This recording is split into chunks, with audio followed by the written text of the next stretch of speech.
Iya, salah satu tugas di calon guru penggerak yang sementara mempersiapkan salah satu materi ini sebagai salah satu syarat untuk beliau akan laporkan dalam komunitas sebagai calon guru penggerak. Nah, berharap Bapak Ibu tetap akan konsen jika itu diberikan waktu untuk Bapak Ibu akan berkolaborasi aktif. Audiensnya misalkan diharapkan untuk harus proaktif, Bapak Ibu disilahkan supaya suasana dalam kolaborasi akan nampak dalam kegiatan ini. Begitu Ibu? Oke.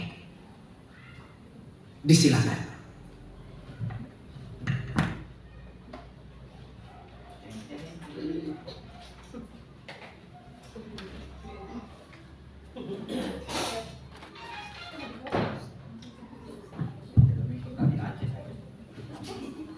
Nyatakan tempo. Oke, baik, terima kasih atas waktu yang sudah diberikan kepada saya. Assalamualaikum warahmatullahi wabarakatuh. Waalaikumsalam warahmatullahi wabarakatuh. Selamat siang. Siang. Bapak Ibu. Ya. Masih semangat kan? Masih. Kita masih semangat seperti di pagi hari ya, walaupun ini sudah menunjukkan jam 11:30, tapi kita harus tetap semangat seperti di pagi hari. Oke, baik Bapak Ibu,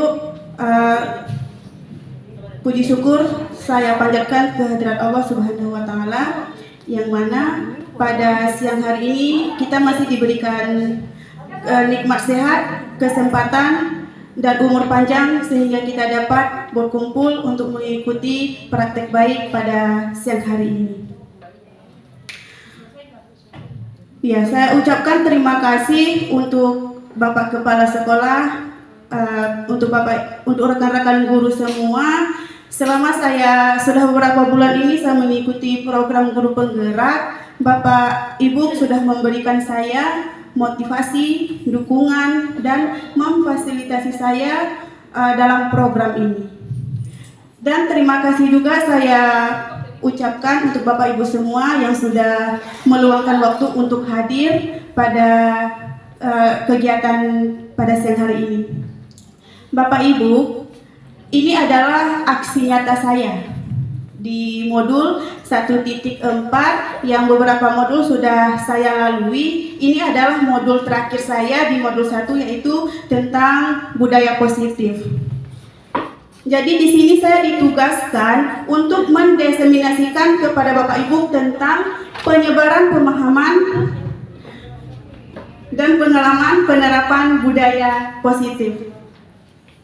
Jadi harapan saya Bapak Ibu, setelah kegiatan ini selesai nanti, kita bisa sama-sama berkolaborasi, sharing tentang penerapan budaya positif yang ada di sekolah kita ini. Nah, untuk mewujudkan sekolah impian atau visi sekolah kita tercinta ini. Ya Bapak Ibu? Ya. Oke, siap. Bapak Ibu? Iya. Oke, sebelum kita lanjut kita SBK dulu ya, supaya kegiatan kita pada siang hari ini lebih semangat ya. Siap? Oke, Bapak Ibu silahkan berdiri. Bapak Pasrul di belakang, ayo dong. Oke, Bapak Ibu sudah siap ya? Ayo Ibu, silahkan.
semua supaya pada siang hari ini kita lebih semangat lagi.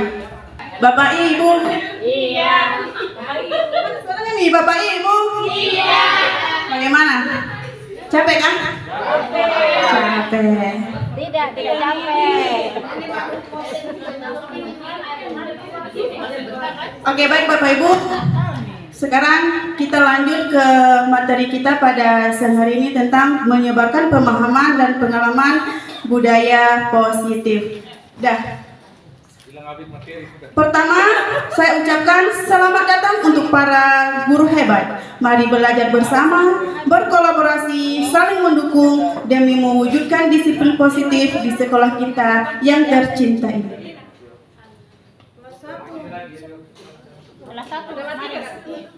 Oke, baik Bapak Ibu. Kita lanjut ke materi kita tentang yang pertama, pengertian budaya positif. Budaya positif merupakan perwujudan dari nilai-nilai atau keyakinan universal. Berarti nilai dan keyakinannya secara meluas ya, Bapak Ibu. Yang diterapkan di sekolah, budaya positif diterapkan di sekolah adalah salah satu perwujudan dari visi guru yang mengandung nilai-nilai kewajiban sesuai dengan tujuan pendidikan yang dijabarkan dalam profil pelajar Pancasila. Nah, Bapak Ibu, di sini ada konsep utama modul budaya positif. Yang pertama ada perubahan paradigma belajar, yang kedua disiplin positif, yang ketiga kebutuhan dasar manusia, yang keempat motivasi perilaku manusia, yang kelima posisi kontrol restitusi, yang keenam keyakinan kelas, dan yang terakhir segitiga restitusi. Bapak Ibu, di sini ada yang pertama pembelajaran dengan paradigma baru. Pembelajaran dengan paradigma baru merupakan pembelajaran yang dirancang berdasarkan prinsip belajar yang berdiferensiasi. Di sini berdiferensiasi merupakan pembelajaran yang dikembangkan untuk merespon kebutuhan murid di dalam kelas. Jadi pada saat kita belajar di dalam kelas, kita melihat dulu minat, bakat peserta didik pada saat proses belajar mengajar di dalam kelas. Jangan kita samaratakan peserta didik di dalam kelas. Karena dalam kelas itu semua peserta didik memiliki minat, bakat, dan yang berbeda-beda. Nah, yang selanjutnya disiplin positif. Dalam budaya kita, makna disiplin dimaknai menjadi sesuatu yang dilakukan dengan seseorang pada orang lain untuk mendapatkan kepatuhan. Terus sebagai pendidik, tujuan kita adalah menciptakan anak-anak yang memiliki disiplin diri sehingga mereka bisa berperilaku dengan mengacu pada nilai-nilai motivasi intrinsik dan ekstrinsik. Disiplin merupakan salah satu cara menerapkan disiplin yang bertujuan untuk menumbuhkan kesadaran serta berdayakan anak untuk melakukan sesuatu tanpa sogokan ancaman ataupun hukuman. Nah, Bapak Ibu, di sini ada contoh sikap disiplin yang diterapkan di sekolah. Yang pertama, guru dan staf di sekolah memberikan contoh dengan menunjukkan sikap positif saat berinteraksi dengan siswa ataupun dengan guru lain. Yang kedua, membuat aturan yang jelas dan konsisten di kelas ataupun di seluruh lingkungan sekolah. Yang ketiga, memberikan bimbingan positif pada siswa daripada memberikan hukuman. Karena hukuman itu tidak baik untuk peserta didik kita ya Bapak Ibu.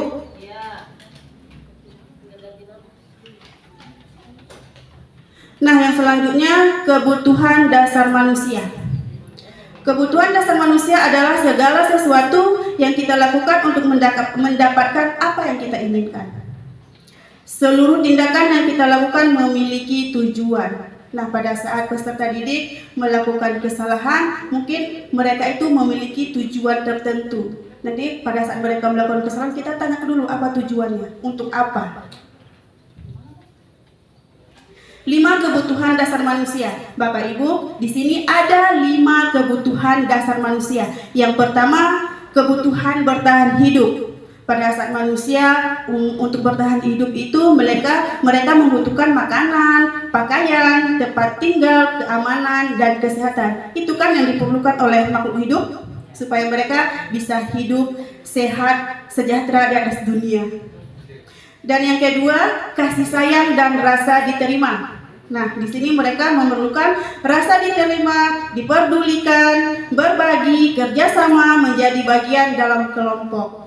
Itu yang dibutuhkan dalam 5 dasar kebutuhan manusia. Yang ketiga, penguasaan. Nah, yang dibutuhkan apa? Harga diri, keinginan untuk dianggap pemimpin, berprestasi, diakui, dan didengar. Yang keempat, kebebasan. Nah, di sini yang diperlukan apa? Mandiri, memiliki pilihan, mencoba hal-hal baru, mampu mengendalikan arah dirinya. Yang kelima, kesenangan, bermain humor, antusias, dan tertawa. Nah, itulah yang dibutuhkan dalam 5 kebutuhan dasar manusia.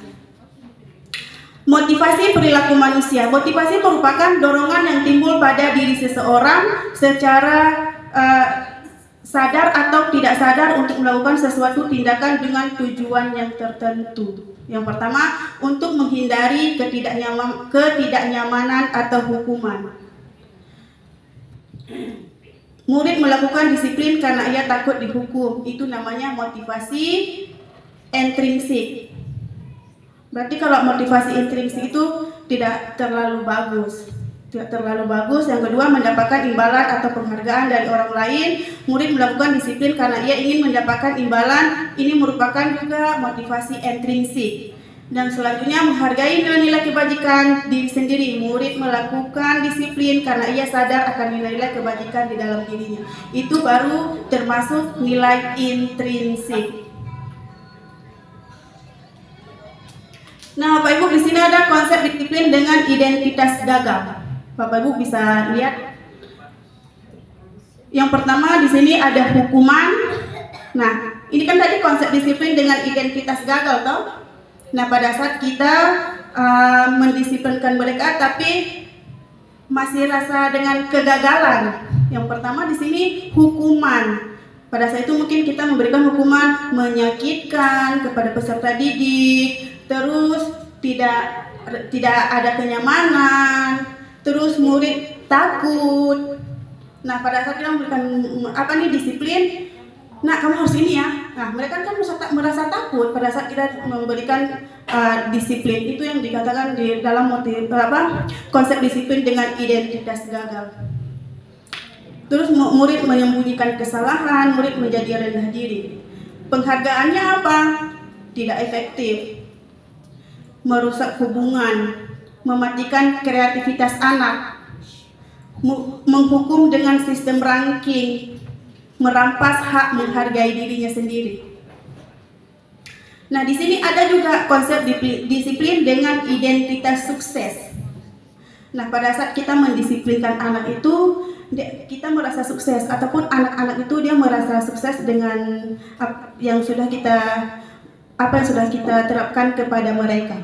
Di sini konsekuensinya penguatan jangka pendek, perlu monitoring, murid menghormati peraturan, kehilangan waktu untuk merenung kesalahan. Restitusinya apa? Murid bertanggung jawab untuk perilakunya sendiri. Terus fokus pada pemecahan masalah dalam jangka panjang, murid menghormati dirinya dan orang lain, murid juga merasa bersemangat. Bapak Ibu, di sini ada 5 posisi kontrol guru terhadap murid. Nah, ini yang sangat perlu untuk kita terapkan ya. 5 posisi kontrol guru terhadap murid. Yang pertama, penghukum. Yang kedua, pembuat merasa bersalah. Ketiga, teman. Keempat, memantau. Yang kelima, manajer. Nah, yang pertama di sini ada kontrol guru terhadap penghukum. Seorang penghukum itu bisa menggunakan hukuman fisik maupun verbal. Orang-orang yang menjalankan posisi penghukum senantiasa akan mengatakan bahwa sekolah memerlukan sistem atau alat yang dapat lebih menekan murid-murid lebih dalam lagi. Ya. Nah, Bapak Ibu, pada kontrol penghukum yang dilakukan oleh guru terhadap peserta didik itu biasa pada saat ini contoh ya, pada saat murid melakukan kesalahan. penghukum ya. Ini kontrol guru yang dimiliki 5 posisi kontrol yang dimiliki oleh guru. Yang pertama penghukum. Ya, biasa kan hari Senin itu biasa kita lihat pada peserta didik tidak menggunakan atribut secara lengkap. Ya kan Bapak Ibu? Sering kan setiap hari Senin itu kita tidak menanyakan dulu, "Nak, kenapa kamu tidak memakai atribut?" Tapi langsung kita berikan hukuman kepada mereka. Memberikan hukuman langsung, "Nanti kamu hormat bendera ya, karena kamu tidak memakai atribut pada hari Senin." Tidak menanyakan dulu kenapa, alasannya tidak. Langsung kita ambil jalan lurus menghukum anak di hormat bendera atau di lapangan.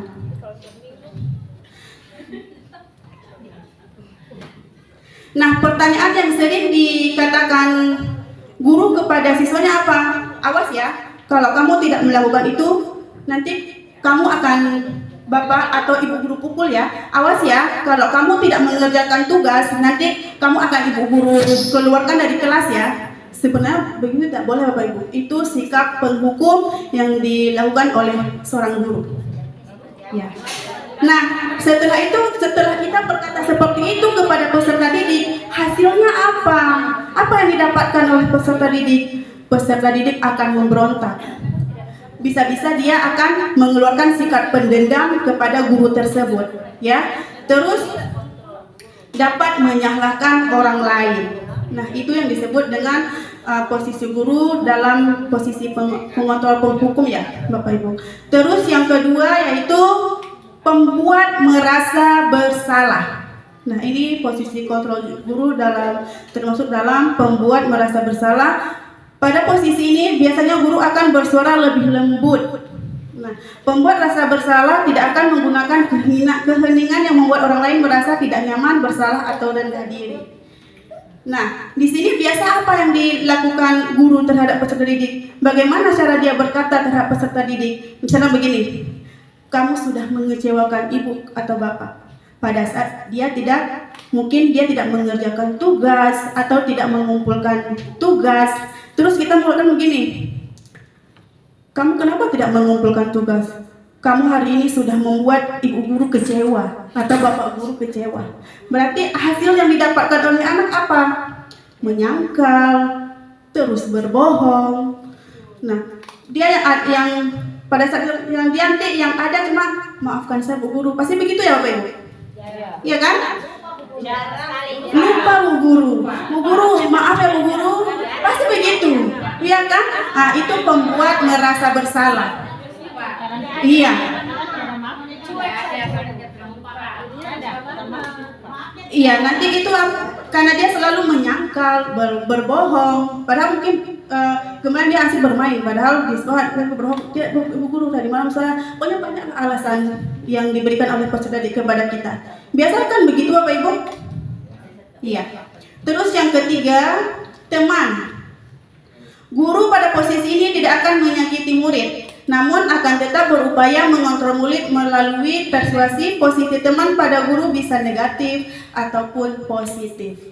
Nah, guru bisa menjadi teman kepada peserta didik itu ada dua. Ada yang bersifat positif atau yang negatif. Biasa guru itu kalau dalam kelas kalau murid tidak melakukan tugas atau melakukan kesalahan, biasa kan kita mengucapkan begini, "Nak, kerjakan sudah demi ibu." Kan gitu. "Ya sudah, nanti Bapak Ibu bantu." Kalau misalnya dia tidak bisa kerjakan atau tidak bisa melakukan apa yang kita suruh, "Nak, tidak apa-apa, nanti ibu guru bantu ya." Nah, begitu. Nanti ibu guru bantu ya, tidak apa-apa. Kalau tidak, lakukanlah demi ibu guru. Lakukan demi ibu guru. Nah, berarti itu kan guru sebagai temannya murid, ya kan? Iya. Kalau yang positifnya apa? Sebenarnya itu tidak boleh begitu Bapak Ibu. Kan tadi ada dua ya, negatif dan positifnya apa? Boleh guru itu menjadi teman bagi murid. Tapi bagaimana? Mungkin kita memberikan dia motivasi, memberikan dia dorongan untuk lebih belajar, semangat dalam belajar. Kan begitu Bapak Ibu? Iya. Nanti hasil yang didapatkan oleh anak apa? Dia selalu ketergantungan dengan gurunya. Iya, malas belajar. Sikap ketergantungan itu timbul terus. Karena kita kenapa? Karena selalu, ya sudah nak, tidak apa-apa, nanti kalau kamu tidak bisa bekerja, nanti ibu guru bantu ya, nanti ibu guru, tidak apa-apa. Kan sering begitu. Iya, nanti dia akan ada sikap ketergantungan di dalam dirinya, dia tidak bisa mandiri, Bapak Ibu. Ya, oke. Sekarang yang keempat yaitu guru sebagai pemantau. Pemantau berarti mengawasi. Pada saat kita mengawasi, kita bertanggung jawab atas perilaku orang-orang yang kita awasi. Posisi pemantau berdasarkan pada peraturan dan konsekuensi yang akan terjadi. Nah, Bapak Ibu, biasa guru pada saat memantau atau memonitoring anak-anak dalam kelas ataupun di luar kelas ya, biasa apa yang sering pada saat mereka melakukan kesalahan? Apakah kamu tahu tentang peraturannya? Nah, pada saat anak-anak melakukan kesalahan, kalau kamu melakukan ini, apakah kamu tahu konsekuensi yang akan terjadi nanti? Itu yang disebut dengan guru sebagai pemantau. Nah, nanti setelah itu hasil yang didapatkan oleh anak-anak itu apa? Menyesuaikan bila diawasi, menyesuaikan diri kalau kita awasi, tapi kalau kita tidak lihat dia asik bermain. Begitu juga dengan belajar, kalau kita lihat dia baru dia mau belajar, tapi kalau kita tidak lihat dia tidak mau. Ya, itu yang disebut guru sebagai pemantau. Terus yang terakhir, guru sebagai manajer. Manajer adalah posisi di mana guru berbuat sesuatu bersama dengan muridnya, mempersilahkan murid bertanggung jawabkan perilakunya, mendukung murid agar dapat menemukan solusi atas permasalahannya sendiri. Nah, biasa kalau guru sebagai manajer untuk anak didiknya, kemarin saya sudah praktek tentang manajer posisi kontrol guru. Ya. Di sini pada saat anak-anak melakukan kesalahan, bukan kita langsung membentak, memarahi, tidak. Itu guru sebagai manajer. Tapi apa? Kita panggil dia, nak sini. Nah, nak sini. Kita tanya, nah kamu tahu nggak kenapa guru panggil kamu ke sini? Pasti dia bilang tidak, toh? Iya. Terus pada saat dia melanggar aturan dalam kelas, tidak mengerjakan tugas, tidak mengumpulkan tugas, kita tanya, nah kamu ingat nggak keyakinan yang sudah kita sepakati dalam kelas? Kalau dia bilang ingat, kapan kamu mau memperbaikinya? Kita tanya satu-satu pertanyaan yang kita ajukan kepada peserta didik supaya dia hasilnya apa? Nanti anak-anak bisa mengevaluasi dirinya tentang permasalahan yang dia hadapi atau yang dia lakukan. Itu hasilnya. Dan anak-anak juga bisa menguatkan watak atau karakter di dalam dirinya. Karena pada saat dia melakukan kesalahan, kita tidak langsung menghukum, tidak langsung memberikan dia hukuman, tidak langsung jadikan dia sebagai teman, tidak. Kita panggil dulu. Seperti yang sudah saya bilang tadi, kita tanya dulu di dia, kenapa kamu berbuat itu? Pada saat kamu berbuat itu pasti kamu punya alasan ya. Nah, kita tanya keyakinan kelas yang sudah kita sepakati apa. Kira-kira itu sesuai nggak dengan yang sudah kita sepakati? Kita tanya satu-satu ya, Bapak Ibu. Nah, itu yang dimaksud dengan guru sebagai manajer untuk anak muridnya. Nah, Bapak Ibu, di sini ada contoh penerapan 5 posisi kontrol guru. Nah, kasusnya si siswa tidak memakai atribut lengkap seperti yang sudah saya bilang tadi ya. Kalau guru sebagai penghukum, dia tidak tanya lagi, dia tidak bertanya langsung, sini kamu berdiri di situ ya, langsung memberikan hukuman, tidak bertanya dulu kenapa. Nah, terus pembuat rasa bersalah, dia tanya, sudah berapa kali ibu bicara kepadamu, tapi kamu tetap mengecewakan ibu.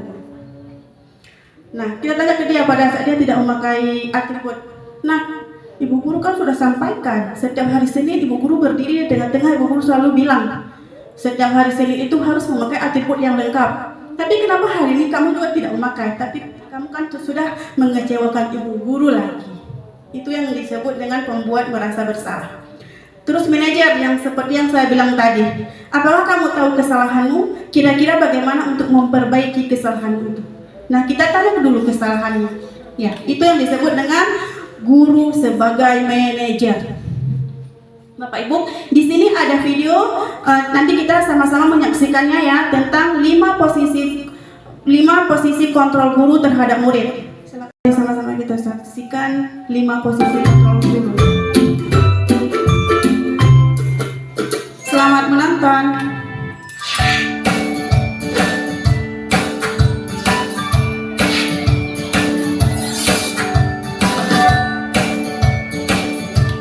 Halo, Bapak Ibu Guru calon guru penggerak. Video ini akan menampilkan 5 adegan interaksi guru dan murid. Silakan menonton dan merefleksikannya.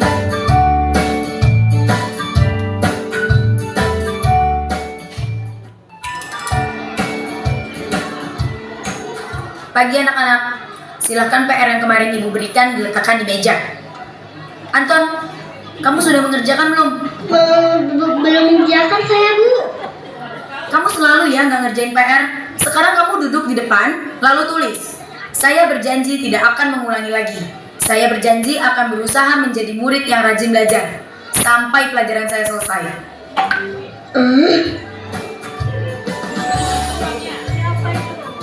Pagi anak-anak, hari ini ada tugas ya.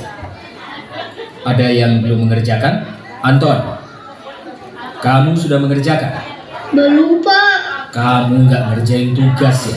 Kamu mau jadi apa nanti? Kamu lihat sekolah nggak sih? Coba bayangkan orang tuamu betapa kecewanya sama kamu. Kamu itu sudah kelas 5. Harusnya bertanggung jawab sama dirimu sendiri. Maaf, Bu. Saya terlambat. Ya udah, nanti jangan diulangi lagi ya. Kalau kamu rajin, Ibu senang lihatnya. Ya, lain kali tepat waktu ya masuknya. Tos dulu dong. Kita kan teman. Wah, jadi kalau aku terlambat lagi, nggak apa-apa ya.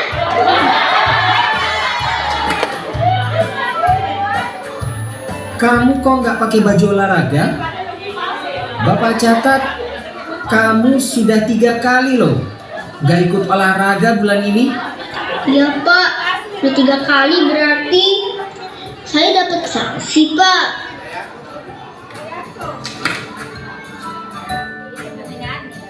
Ini, Bu, saya mau ngumpulin tugas.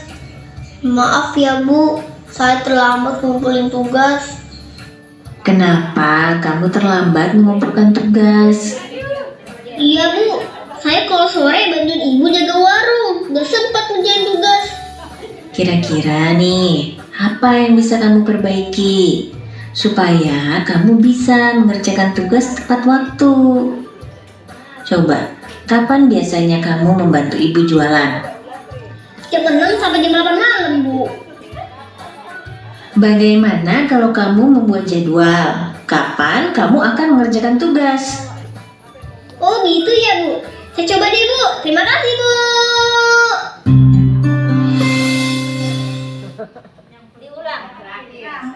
Bapak Ibu, bagaimana?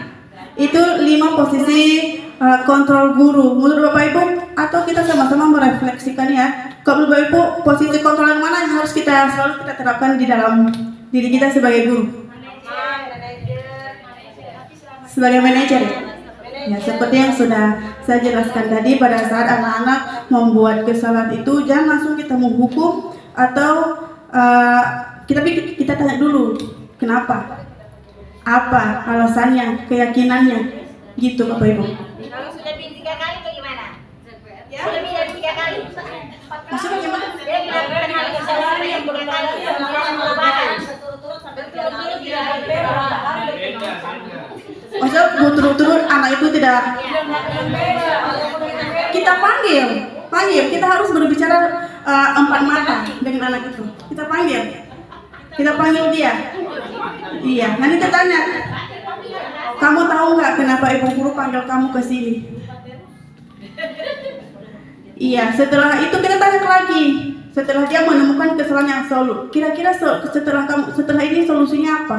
Apakah kamu sudah mendapatkan solusi dari kesalahan yang kamu buat itu? Kira-kira kapan kamu ingin memperbaikinya? Nah, anak-anak itu nanti dia berpikir dan dapat mengevaluasi dirinya tentang kesalahan yang dibuatnya itu. Ya, Bapak Ibu. Teori coaching. kesalahan yang sama berarti semuanya kita sudah memberikan berbagai solusi apapun dia, tapi selalu kesalahan yang sama bagaimana? Sabar.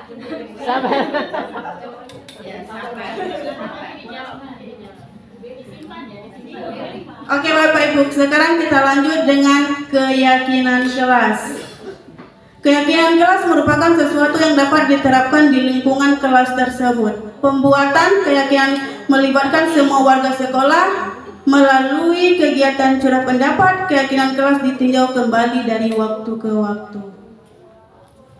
Nah, bagaimana cara pembentukan keyakinan kelas? Pasti Bapak Ibu sudah pernah ya, sudah sering melakukannya di kelasnya masing-masing tentang pembentukan keyakinan kelas dengan anak muridnya. Jadi di sini yang pertama berupa pernyataan yang universal atau secara meluas, ya Bapak Ibu. Terus yang kedua dibuat dalam bentuk positif.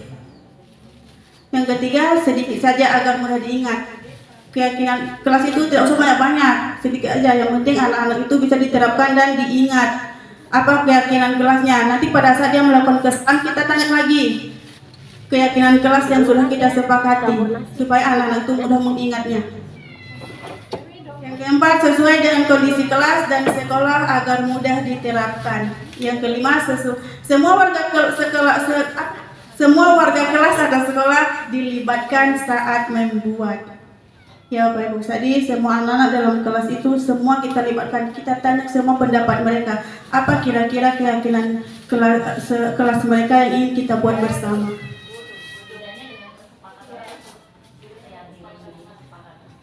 Kalau kesepakatan itu seperti aturan. Aturan yang dibuat bersama. Misalnya contoh gini. Aturan sekolah kita apa? Setiap hari Senin harus mengikuti upacara. Itu aturan, peraturan yang telah kita tetapkan bersama dengan warga sekolah. Kalau keyakinan itu kesepakatan antar warga dalam kelas, tidak usah banyak-banyak, yang penting anak-anak itu dapat mengingatnya.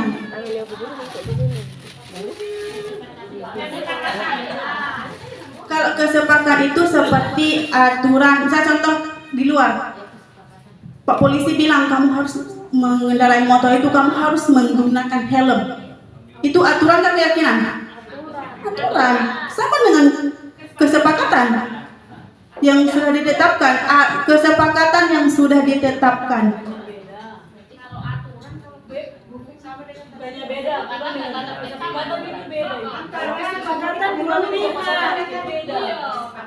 Kalau keyakinan antara murid dengan guru di dalam kelas. Kesepakatan itu antara guru dan siswa. Kesepakatan dengan aturan beda. Kalau aturan hanya beda, aturan dan kesepakatan itu beda itu. Kalau aturan hanya pimpinan guru dan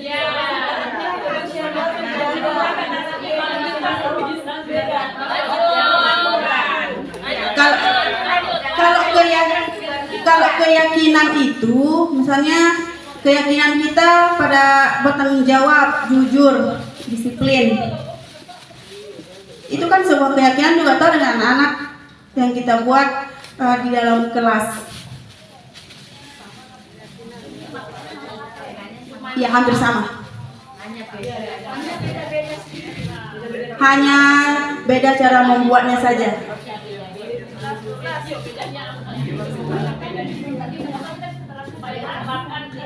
Ya, nanti saya jawab ya. Sekarang kita lanjut dulu, masih banyak. Oke Bapak Ibu, sekarang kita masuk di segitiga restitusi. Restitusi itu adalah proses menciptakan kondisi bagi murid yang memperbaiki kesalahan mereka sehingga mereka bisa kembali pada kelompok mereka dengan karakter yang lebih baik. Suatu proses dialog yang dijalankan oleh guru agar dapat menghasilkan murid yang mandiri dan bertanggung jawab. Nah Bapak Ibu, di sini segitiga restitusi itu ada 3. Yang pertama, menstabilkan identitas murid. Yang kedua, validasi tindakan yang salah. Yang ketiga, menanyakan keyakinan mereka. Nah, yang pertama, menstabilkan identitas berdasarkan prinsip pembuat kesalahan adalah bagian dari proses pembelajaran. Nah, yang pertama, berbuat salah itu wajar. itu kan kalau pada saat mereka membuat kesalahan, kita bilang ke mereka, nak, berbuat kesalahan itu wajar. Manusia itu pasti pernah berbuat salah, termasuk ibu guru juga pernah berbuat salah. Begitu. Itu namanya menstabilkan identitas. Yang kedua, validasi tindakan yang salah berdasarkan prinsip perilaku berupaya memenuhi suatu kebutuhan yang tertentu. Tadi yang pertama, kamu pasti mempunyai alasan. Kenapa kamu berbuat itu? Kita tanya alasannya. Pada saat dia berbuat salah, kita tanya, seperti yang sudah saya jelaskan tadi. Nah, pada saat kamu berbuat kesalahan tadi, pada saat kamu tidak mengumpulkan tugas, pasti kamu mempunyai alasan kenapa kamu tidak mengumpulkan tugas. Itu yang namanya validasi tindakan yang salah. Menanyakan keyakinan. Nah, di sini apa yang kita tanyakan? Keyakinan kelas yang tadi yang sudah kita sepakati bersama dengan warga kelas. Nilai apa yang sudah kita sepakati? Seperti apa gambaran kelas ideal menurut kamu? Kamu ingin menjadi seperti apa? Itu pada saat anak-anak membuat kesalahan ya, kita tanyakan begitu. Keyakinan kelas yang sudah kita sepakati. Bapak Ibu, ini ada video lagi tentang penerapan segitiga restitusi.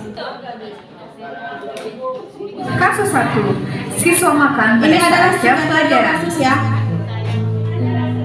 Pada saat jam pelajaran berlangsung, ada seorang siswa yang terlihat makan sambil sembunyi. Sebagai seorang guru, saya harus menyelesaikan masalah tersebut dengan baik menggunakan tahapan segitiga restitusi.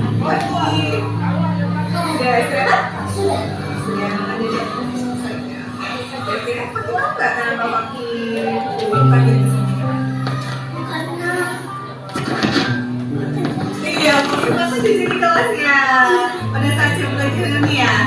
Oke, kira-kira kalau makan di kelas pada saat jam pelajaran itu perbuatan salah atau betul nggak?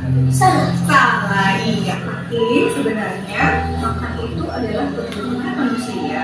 Oh ini juga kalau lapar pasti makan. Ya. Tapi kita harus tahu kapan, di mana, dan waktu yang tepat untuk makan. Iya, kira-kira kalau Fakih makan pada saat jam pelajaran itu perbuatan yang salah atau benar ya? Salah, oke. Fakih kenapa makan di kelas pada saat jam pelajaran? Kenapa? Karena belum sarapan. Belum sarapan. Kenapa belum sarapan? Karena takut pulang sekolah. Karena sekolah tadi malam tidurnya jam berapa? Jam 9. 9. Berarti ada Fakih besok makan di kelas lagi. Harus apa ya? Harus sarapan dulu ya? Oke. Fakih masih ingat keyakinan kelas yang ada di kelas kita? Apa saja? Pertama, jujur. Kedua, Benar. terus yang ketiga, Tidak makan di kelas. iya, tidak makan di kelas. Apa? Saat belajar. Iya, jam belajaran. Jadi ketika Fakih makan di kelas pada saat jam pelajaran, itu sesuai keyakinan kelas kita nggak? Tidak. Oke. Di sini Bu Guru tidak akan menghakimi Fakih, tidak akan menyalahkan Fakih, tapi Bu Guru akan membantu Fakih mencarikan solusi agar Fakih tidak makan di kelas lagi. Apa terus Fakih perbaiki agar Fakih tidak makan di kelas lagi pada saat jam pelajaran? Sarapan pagi. Iya, sarapan pagi. Terus apa lagi? Harus tidurnya lebih awal ya, agar tidak terlambat sekolah. Oke, pintar. Nah, sekarang kapan Fakih akan memulai tidak makan di kelas lagi? Besok? Iya, oke. Fakih bisa? Iya. Fakih ini ya, anak yang bertanggung jawab pasti ya, besok dulu. Mulai besok akan berubah? Tidak makan di kelas lagi? Iya. Oke, siap? Oke, siap. Terima kasih.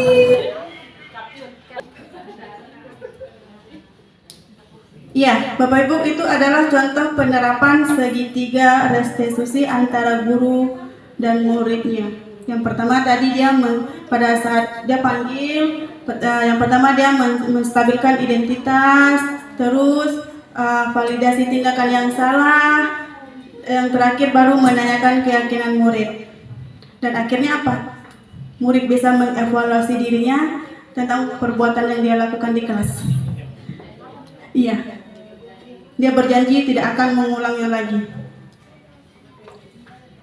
Karena guru itu kan tidak menghukum. Biasa kalau lihat anak-anak makan dalam kelas, sini, kamu, kenapa kamu makan di kelas? Kan begitu toh?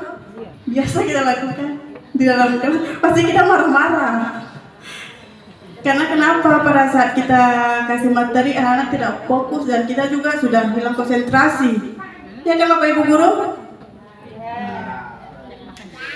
Bapak Ibu, itu saja materi dari saya. Semoga harapan saya setelah ini nanti kita bisa sharing, kolaborasi tentang penerapan budaya positif di sekolah kita ini. Karena kenapa? Untuk mewujudkan sekolah impian kita bersama. Ya Bapak Ibu? Nah, siap Bapak Ibu? Siap. Semangat? Semangat. Bapak Ibu? Siap. Oke, siap ya. Berarti mulai kapan nih bisa kita terapkan? Mulai kapan? Besok minggu. Hari Senin kah? Atau ajaran baru? Terlalu lama. Oke, kalau begitu hari Senin. Hari Senin sudah bisa ya? Kita terapkan di sekolah kita tercinta ini.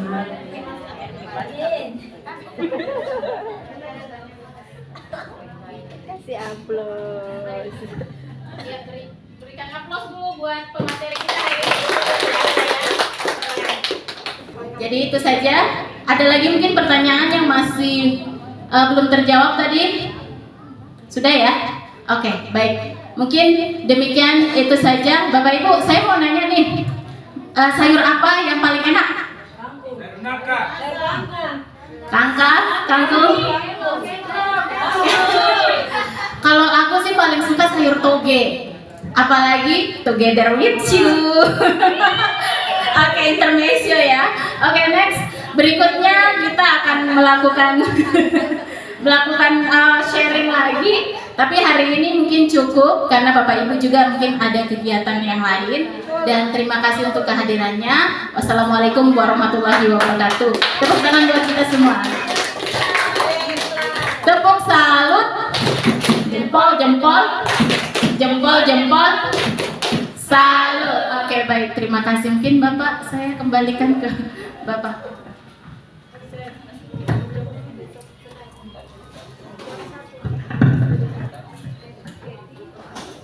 Iya, oke baik Bapak Ibu sekalian. Pertama kami ucapkan terima kasih untuk Ibu Fitri, calon guru penggerak angkatan 10, dalam mempersiapkan beliau sebagai seorang guru penggerak. Ia boleh mempromosikan sedikit gaya mengajarnya untuk kami semua. Walaupun ada kekurangan, tapi itulah sebagai manusia. Dalam rangka inilah ia boleh dan akan memperbaiki sebagai seorang calon guru penggerak yang nantinya akan menggerakkan komunitas secara umum, menggerakkan satuan pendidikan yang di dalamnya ada peserta didik dan ada pendidik, tapi juga ada tenaga kependidikan untuk kita lebih meningkatkan kompetensi dan pengembangan kita dalam tugas tanggung jawab kita. Sekali lagi terima kasih untuk Ibu Fitri. Kami tetap membutuhkan ilmu-ilmu yang bisa untuk membantu kami mengembangkan akan potensi kita, jati diri kita untuk lebih baik dari hari kemarin. Yang berikut tentang isi materi yang sudah disampaikan tadi. Mungkin Bapak Ibu yang baru pernah mendengar tentang positif budaya dan juga ada keyakinan kelas dan lain-lain sebagainya. Sebenarnya Bapak Ibu akan lebih kita mendalami lagi di dalam PMM, karena di platform Merdeka Mengajar itu banyak materi-materi yang berkaitan dengan kurikulum Merdeka. Hanya Bapak Ibu kembalikan kepada kita, apakah ada kita punya waktu untuk bisa membaca setiap topik-topik yang ada di dalam PFM karena semuanya sudah tersedia. Silakan membaca dan menindaklanjutinya. Bahkan lebih daripada itu ada aksi-aksi nyata yang bisa untuk kita pelajari pula. Nah itu Bapak Ibu gambaran-gambaran umum tentang materi kita hari ini dan mudah-mudahan bisa bermanfaat. Tapi juga untuk yang lain termasuk peserta didik akan kami mencoba untuk menerapkan ini bagi teman-teman yang lain. Bapak Ibu terima kasih karena 1,5 jam lebih sedikit kita punya kegiatan Kombel boleh berjalan di hari ini. Walaupun hanya sebatas mendaftar di PNM bahwa kami punya Kombel sudah ada, tapi minimalnya pengurusnya Bapak Ibu mungkin kita bisa tahu bahwa untuk penggerak daripada Kombel ini adalah teman-teman kami yang mungkin selama ini bergabung bersama-sama dengan kami, Pak Aswin, Ibu Uswatun, Pak Sulvan, dengan kami itu adalah teman-teman yang bisa untuk membantu kita yang lain, sedangkan anggotanya adalah setiap guru kami. Nantinya SK-nya akan dibikin, mohon untuk teman-teman yang ada di tim kecil di Kombel untuk tetap membuat program kerjanya supaya ada wacana untuk kami. Setiap hari Sabtu kita mau bikin apa materinya, apa pematerinya, siapa.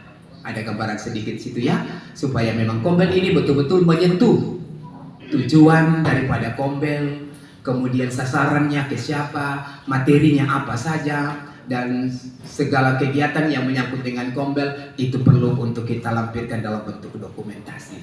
Semoga Kombel SDN 32 akan bermanfaat untuk orang lain, bukan untuk diri kita sendiri. Demikian yang bisa untuk saya sampaikan mengakhiri akan pertemuan kita di hari ini. Sekali lagi saya mengucapkan terima kasih untuk Bapak dan Ibu telah menyisihkan waktu di setiap hari Sabtu mulai dari jam 11 sampai jam 12.30. 1,5 jam. Mungkin kalau ada lebih sedikit mohon maaf. Demikian yang bisa kami sampaikan dan mengakhiri pertemuan kita di hari ini. Mari kita tetap berdoa, mensyukuri akan penyertaan Tuhan dalam kegiatan Kombel hari ini. Mari berdoa.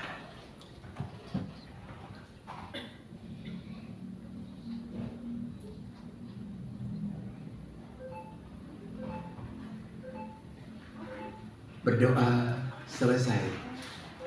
Saya atas nama teman-teman SD Negeri 32 mengucapkan selamat ulang tahun untuk Ibu Mary yang hari ini kita sudah menikmati kue ulang tahunnya dalam bentuk bakso. Nama apa tadi ya? Mie. Ya, kami sudah makan mie. Jadi Bapak Ibu minta maaf tidak ada yang lain lagi yang disiapkan selain mie. Jadi Bapak Ibu sudah 1:30 lewat, bilang lapar itu Ibu Mary tidak mungkin layani lagi ya, karena memang sudah disiapkan hanya 1 kali saja. Iya Ibu Mary selamat ulang tahun sekali lagi. Ke usia yang keberapa Ibu? 40 berapa Ibu? 51. Saya kira 40 sekian karena lihat masih pucuk kan? Iya, semoga panjang umur, selalu diberikan kekuatan, kesehatan, kuat selalu, menjalankan tugas dan tanggung jawab. Iya, oke Bapak Ibu, demikian yang bisa untuk kami sampaikan untuk kegiatan Kombel hari Sabtu. Tinggal mendapat info dari teman-teman tim Kombel kita. Demikian, terima kasih dan selamat siang. Tadi lupa apa? Saya lupa di jalan.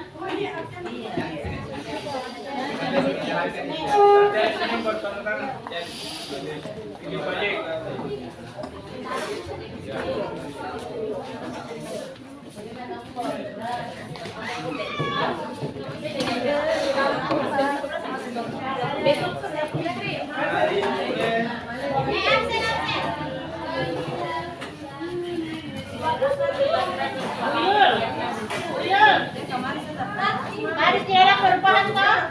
Tidak ada perubahan toh? Tidak.